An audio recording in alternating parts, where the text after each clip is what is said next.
The Tenant of Wildfell Hall. The Tenant of Wildfell Hall is the second and final novel by the English author Anne Brontë. It was first published in 1848 under the pseudonym Acton Bell. Probably the most shocking of the Bronte's novels, it had an instant and phenomenal success. But after Anne's death, her sister Charlotte prevented its republication in England until 1854. The novel is framed as a series of letters from Gilbert Markham to his friend about the events connected with his meeting a mysterious young widow, calling herself Helen Graham, who arrives at Wildfell Hall, an Elizabethan mansion, which has been empty for many years, with her young son and a servant. Contrary to the early 19th century norms, Helen pursues an artist's career and makes an income by selling her pictures. Mrs. Graham's strict seclusion soon gives rise to gossip in the neighboring village, and she becomes a social outcast, refusing to believe anything scandalous about her. Gilbert befriends Mrs. Graham and discovers her past. In the diary she gives Gilbert, Helene chronicles her husband's physical and moral decline through alcohol and debauchery in the dissipated aristocratic society. Ultimately, Helen flees with her son, whom she desperately wishes to save from his father's influence. The depiction of marital strife and women's professional identification has also a strong moral message mitigated by Anne Bronte's belief in universal salvation.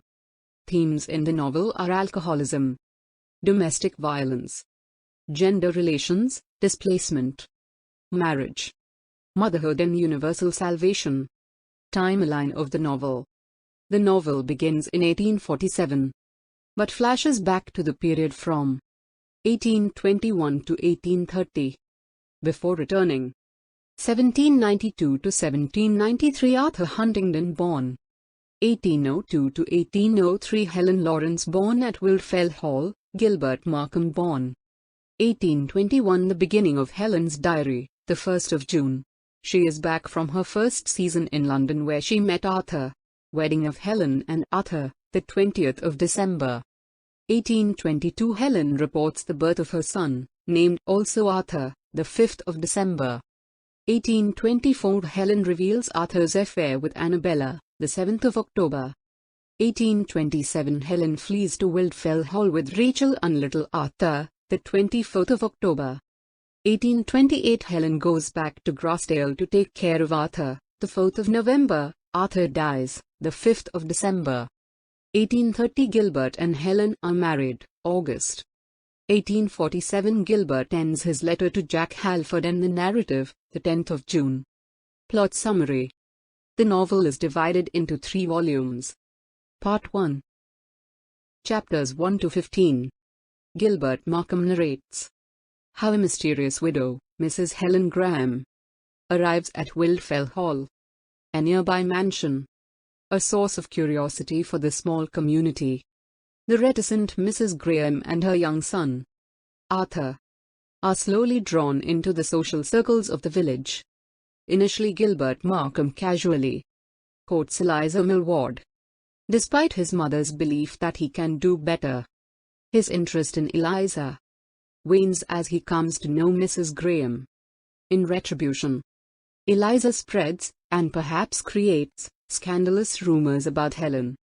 With gossip flying, Gilbert is led to believe that his friend Mr. Lawrence is courting Mrs. Graham. At a chance meeting on a road, Gilbert strikes the mounted Lawrence with a whip handle, causing him to fall from his horse. Though she is unaware of this confrontation, Helen Graham still refuses to marry Gilbert. But when he accuses her of loving Lawrence, she gives him her diaries. Part 2, chapters 16 to 44, is taken from Helen's diaries, in which she describes her marriage to Arthur Huntingdon. The handsome, witty Huntingdon is also spoilt, selfish and self-indulgent. Before marrying Helen, he flirts with Annabella, and uses this to manipulate Helen and convince her to marry him. Helen, blinded by love, marries him. and resolves to reform him with gentle persuasion and good example, after the birth of their only child. However, Huntingdon becomes increasingly jealous of their son, also called Arthur, and his claims on Helen's attentions and affections. Huntingdon's pack of dissolute friends frequently engage in drunken revels at the family's home, Grassdale, oppressing those of finer character. Both men and women are portrayed as degraded. In particular, Annabella, now Lady Lobo, is shown to be unfaithful to her melancholy but devoted husband, Walter Hargrave, the brother of Helen's friend Millicent Hargrave, vies for Helen's affections. While he is not as wild as his peers, he is an unwelcome admirer. Helen senses his predatory nature when they play chess. Walter informs Helen of Arthur's affair with Lady Lobo. When his friends depart, Arthur pines openly for his paramour and derides his wife, but will not grant her a divorce. Arthur's corruption of their son, encouraging him to drink and swear at his tender age, is the last straw for Helen. She plans to flee to save her son, but her husband learns of her plans from her diary and burns the artist's tools with which she had hoped to support herself. Eventually, with help from her brother, Mr. Lawrence, Helen finds a secret refuge at Wildfell Hall. Part 3, chapters 45 to 53, begins after Gilbert's reading of the diaries. Helen bids Gilbert to leave her, because she is not free to marry. He complies and soon learns that she has returned to Grassdale because her husband is gravely ill.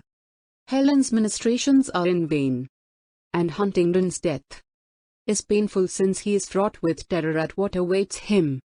Helen cannot comfort him, for he rejects responsibility for his actions and wishes. Instead, for her to come with him to plead for his salvation. A year passes. Gilbert pursues a rumor of Helen's impending wedding, only to find that Mr. Lawrence, with whom he has reconciled, is marrying Helen's friend, Esther Hargrave. Gilbert goes to Grassdale and discovers that Helen is now wealthy and lives at her estate in Stanningley. He travels there, but is plagued by anxiety that she is now far above his station. By chance he encounters Helen, her aunt and young Arthur. The two lovers reconcile and marry. End of the summary. Thank you.